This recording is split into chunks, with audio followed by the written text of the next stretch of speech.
Well, a deadly milestone in the war ISIS is waging on the West, the brutal murder of a French priest in the middle of a worship service. ISIS has urged its followers to attack French churches, and this latest terrorist assault is being called an attack on Christianity. Heather Sells has the story. The Islamic State has crossed a new threshold in its war against the West. Tuesday morning, 2 of its followers entered a Catholic church in Normandy during Mass.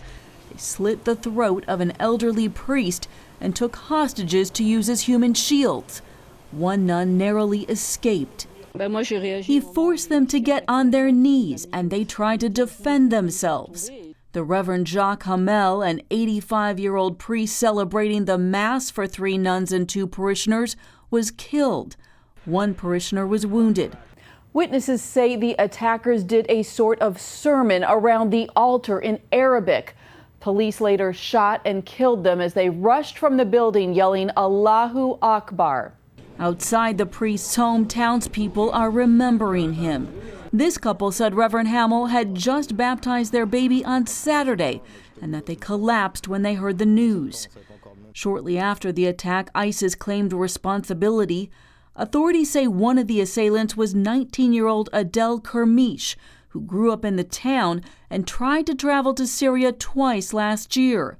He was under house arrest on preliminary terrorism charges. The attack marks the first time that ISIS has targeted a church in the West, and world leaders have quickly condemned it. This was really a barbaric killing. And unfortunately, it took place in a sacred place. France and the United States share a commitment to protecting religious liberty for those of all faiths, and today's violence will not shake that commitment. In Britain, police say jihadists could target them next.